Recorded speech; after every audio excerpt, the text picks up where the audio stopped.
Today we're taking a look at these college basketball matches, which are happening on Saturday, February 11th, 2023, and giving you our team and total picks for today. Welcome back to High Stakes. Before we dive into our video, don't forget to subscribe and push that notification bell to get notified as soon as we release these sport prediction videos, and make sure to watch it till the end so you don't miss any of our picks. Also check out our Patreon if you want access our premium picks. Our Patreon is a way for us to help you improve your chances of making more money. You will find the link in description and comments section below. One more thing before we start, check out our new channel High Stakes Props and Parlays, where you can find our player props and parlay picks predictions. You will find the link in the description and comment section below.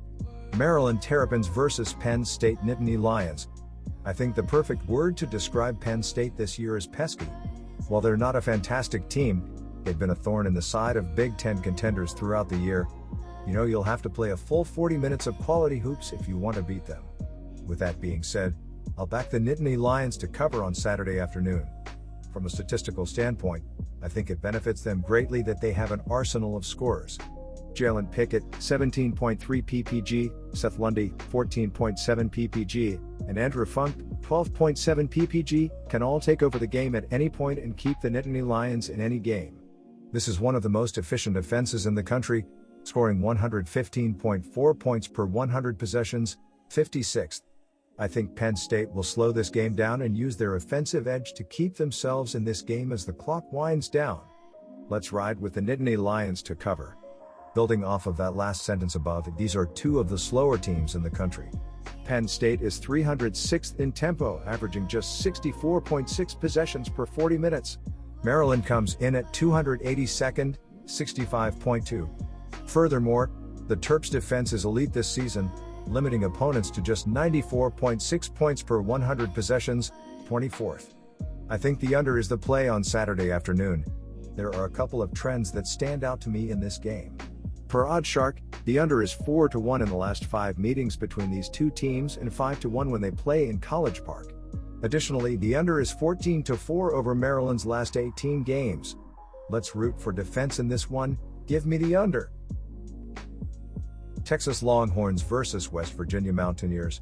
West Virginia has really struggled away from Morgantown in recent history, going just 2-15 SU over their last 17 road games, per OddsShark. Additionally, they're just 2-4 ATS in their last 6 contests versus Texas. With that being said, I'm going to back the Longhorns to cover on their home court on Saturday afternoon. From a gameplay perspective, I can see this game quickly getting out of hand if the Mountaineers go cold offensively. Texas loves to push the pace, 79th in tempo, and they're the 14th ranked offense in terms of efficiency, scoring 117.7 points per 100 possessions. Furthermore, they own the 32nd best defense, limiting opponents to just 95.7 points per 100 possessions. All things considered, I like Texas to bounce back on their home court and cover the line. Our team pick is Texas Longhorns minus 6.5 points. While I think Texas defense will do enough to cover the spread in this game, there's no denying that West Virginia's offense is a force. I expect them to struggle at some points, but overall, they've been one of the better units in college hoops this season. The Mountaineers are 17th in offensive efficiency, scoring 116.8 points per 100 possessions. In what I imagine will be a game featuring many possessions, I think we're on track for an over in this one. From a trend standpoint, the over is 4-1 West Virginia's last 5 games overall, per OddsShark.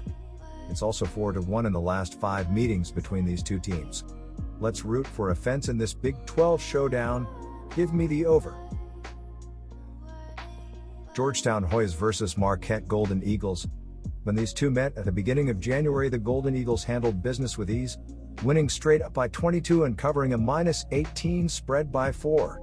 That was one of the last 2 times that the Hoyas have lost ATS. Of their 7 wins in a row ATS, 6 have had them as underdogs by double digits, including the last 3 which all had Georgetown as plus 13 underdogs. Both teams played and lost to ranked UConn within their last 2 games, the Hoyas losing by just 6 at home while the Golden Eagles lost by 15 on the road. Just prior to that, Marquette beat a last-place Butler squad by just 8 points at home as minus 15 favorites. The Hoyas did have one of their better shooting games versus Marquette, going 51.9% from the field. They just need to clean up the 20 turnovers they had in that one and they should be in better shape. This won't be the place where Georgetown puts an end to their current losing streak, but it is the place where they continue their run of success ATS. Our team pick is to take the Hoyas. These teams combined to put up 168 total points, going over by 12.5 points. Georgetown is currently ranked 139th in Ken Palm's tempo ratings and Marquette comes in at 99th. So we have two faster paced teams in this one, proven by their first outing. The Hoyas tend to score as their opponents go. They scored 73 when St. John's scored 75, and they scored just 53 when Creighton hit them for 63. Marquette has scored 72 or more points in 9 of their last 10 games, including 5 in which they put up 82 or more. Georgetown has scored 73 or more in 4 of their last 7. Both teams' scoring has been down a bit over their last 5 games, but this is a good opportunity for both to kick their offenses back in gear. Take the over 150.5 points. St. John's Red Storm vs. Providence Friars. Ed Cooley's squad continues to impress while St. John's is trending in the wrong direction. The Friars are 7-3 ATS over their past 10 games, but 2 of those 3 losses were without Bynum on the floor. One of those losses came in Providence's 3-point win against St. John's where the Friars failed to cover a 6.5-point spread. That was Providence's first game without Bynum. He is back on the floor now and he is a difference maker when he's running the point for the Friars. He ranks in the top 5 in the Big East in terms of assist-to-turnover ratio and opens up opportunities for the plethora of scorers around him. The Friars will have their hands full with Soriano down low, but the fact that Jones is questionable makes this a 5-star confidence rating for me. The Red Storm cannot be trusted right now, with or without Jones. In the Red Storm's last 3 games, they've lost to 12-13 Butler, fallen to Xavier by 25, and lost to Seton Hall 84-72 in a game that was supposed to be a coin flip. The Red Storm are just 9-16-0 ATS this season. Providence is 15-9-0 ATS this season and playing really good ball right now. Most importantly, they're fully healthy. Give me the Friars to cover. Our team pick is Providence minus 4.5 points. I'm taking the under here. Providence has been really good defensively recently, holding its opponents to 65 points or fewer in its last 4 games and have not gone into overtime. The under has hit in each of those 4 games. One of St. John's biggest offensive weapons, Jones, may not play in this game, and I expect Providence to control this game. The Friars play at the slower tempo, and they have an over/under split this season 11-13, so I'm confident backing the under here. Give me the under 153.5 points as St. John's will struggle once again. Pittsburgh Panthers vs. Florida State Seminoles. Florida State has failed to cover in 4 of its last 5 games. They are just 11-14 against the spread this season. Pittsburgh has covered in 6 of its last 8 games and is an ACC best 17-6-1 ATS this season. I'm not too worried about the Panthers playing on the road, as the Seminoles have lost their last 4 home games and are just 5-8 at home this season. Florida State hasn't been able to stop anyone defensively this season, and Pittsburgh is hitting its stride offensively recently. The Panthers sink more 3-pointers than any other team in the ACC, and Florida State ranks 320th in the country at defending the 3-point shot. Throw in Pittsburgh's rebounding advantage, and I'll take Pittsburgh to cover. Pittsburgh is playing better and will avenge last month's loss to Florida State in a game where the Panthers shot poorly from 3-point range. I'm taking Pittsburgh to cover. I'm siding with the over in this matchup, mainly because of Florida State's inability to stop teams from scoring recently. The Seminoles have given up 83.2 points per game in their 5 games since they defeated Pittsburgh last month. They rank 324th nationally in scoring defense. They're also one of the worst teams at defending 3-pointers, so I'm expecting the ACC's best 3-point shooting team to bury plenty of outside shots in this game.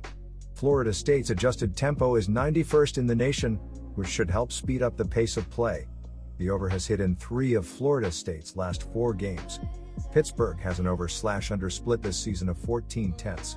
Give me a lot of points and the over 144.5 points. NC State Wolfpack vs. Boston College Eagles.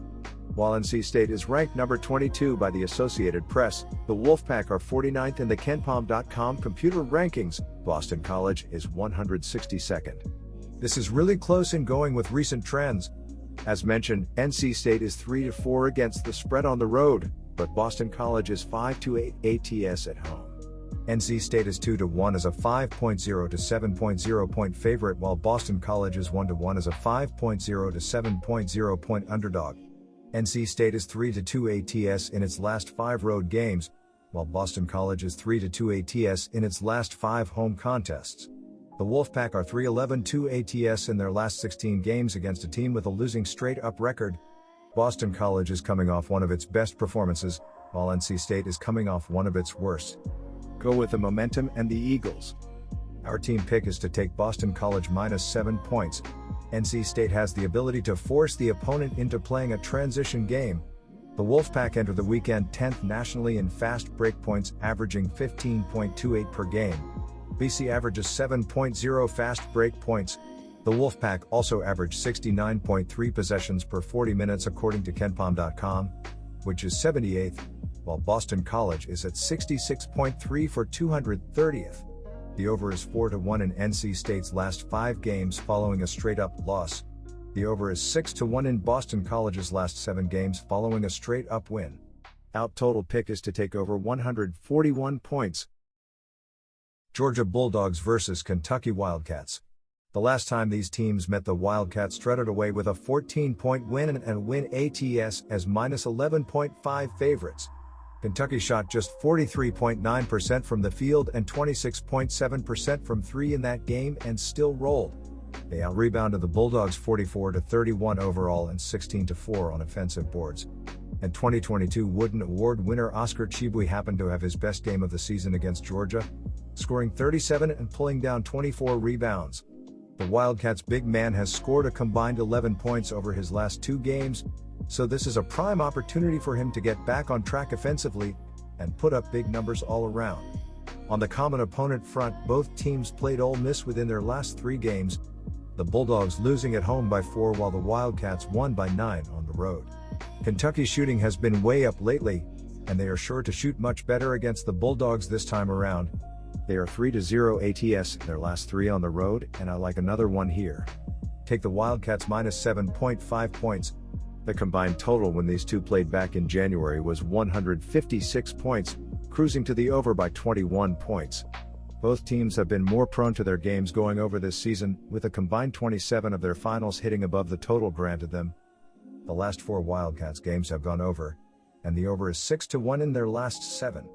The over is 3-1 in Georgia's last 4 games and has hit in 5 of their last 7. The Bulldogs have scored 71 or more points 6 times in their last 10 games. Kentucky has put up 72 or more points in 5 of their last 7 games. The Wildcats have been shooting the ball well lately, and if the last matchup is any indication, they should get ample shots if they get out-of-bound on the offensive end. Kentucky has averaged 27.6 field goals made in their last 5 games, so they should put us in an excellent position to leave Georgia with only a little bit of work. The 2 meetings between these schools have gone over in 4 of the last 5. Our total pick is to take the over 141.5 points. St. Bonaventure versus Duquesne. Duquesne will look to avenge its 9-point loss at the St. Bonaventure earlier this season with a victory at home on Saturday.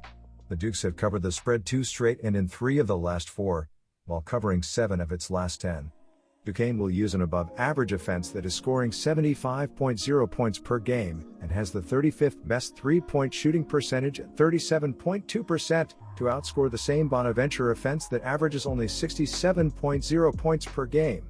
This matchup will be close from start to finish, as the first game had a point spread of just 1 point and will be similar this time.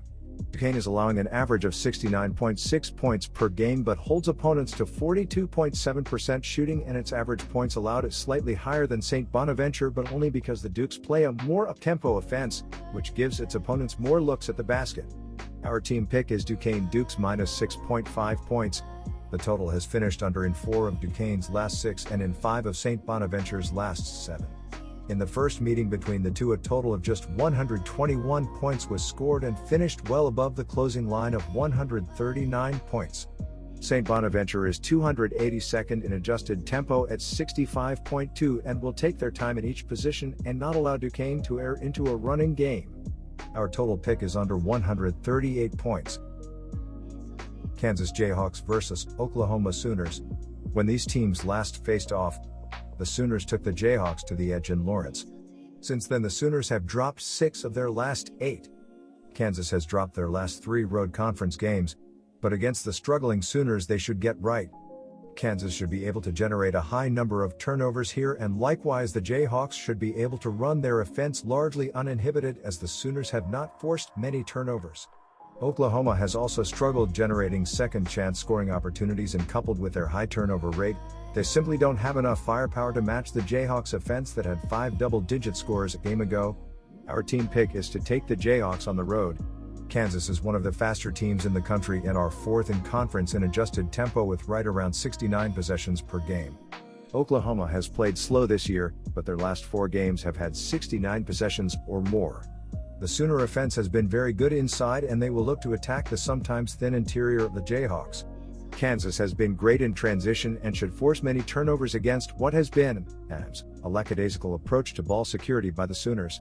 The last time these teams squared off there was over 60 free throw attempts, and we should expect to see many trips to the line yet again here. The play is the over 138 points. South Carolina Gamecocks versus Mississippi Rebels. Taking South Carolina to cover their spread on the road for multiple reasons.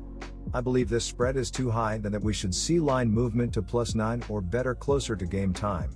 South Carolina has covered in 6 of their past 7 games on the road, and 6 of their past 8 games against a team with a losing record. Meanwhile, Ole Miss has failed to cover in their past 5 home games against a team with a losing road record, and have failed to cover in their past 4 home games. Recent trends clearly indicate that South Carolina has a great chance of covering in this one, so we will ride the hot hand. In terms of gameplay, I expect South Carolina's efficiency on offense to aid them in keeping the game close and possibly winning. The underdog is 19-8 against the spread in the past 27 meetings between the teams, making me confident in taking South Carolina plus 10.5 points. Taking the over in this one for multiple reasons. Both teams average and allow about 65 points per game, already placing our game at the given total just off of averages, with South Carolina averaging 64.1 points per game while allowing 73.2, and Ole Miss averaging 67.7 points per game while allowing 68.3. This pairs well with both teams' recent trends, where South Carolina has gone over in 4 of their past 5 games following an against the spread win, and the Gamecocks have gone over in 8 of their past 11 games overall. Meanwhile, Ole Miss has gone over in their past 5 games overall, making me confident in taking the over for this matchup. Our total pick is over 133.5 points. George Washington versus St. Joseph's. Taking St. Joseph's to cover their spread at home in this one. St. Joseph's ranks better than George Washington overall according to KenPom, and more importantly, they rank better in terms of defensive efficiency by a wide margin. This is important because it indicates that George Washington will struggle more on offense than they typically do, and that St. Joseph's will have an easier time building and maintaining a lead. In terms of recent trends, George Washington has failed to cover in 4 of their past 5 games overall, and in 4 of their past 5 games after scoring more than 90 points in their previous game. Meanwhile, St. Joseph's has covered in 7 of their past 8 games overall, and in 5 of their past 6 Saturday games. When these two teams face off, the home team has covered in 8 of their past 11 meetings, and the favorite has covered in 5 of their past 7 meetings, making me confident in taking St. Joseph's to cover. Taking the over in this one for multiple reasons. Both teams average and allow about 75 points per game, which already puts our game at about 150 based off averages, with George Washington averaging 76.5 points per game while allowing 76.3, and St. Joseph's averaging 72.3 points per game while allowing 71.7. In addition, both teams rank in the upper percentile in terms of adjusted tempo according to KenPom, meaning we can expect both teams to work fast and match each other's pace on both ends of the court. In terms of recent trends, the Colonials have gone over in their past 4 games following a win, and in 6 of their past 7 Saturday games, making me all the more confident in taking the over for this matchup. Our total pick is over 153.5 points.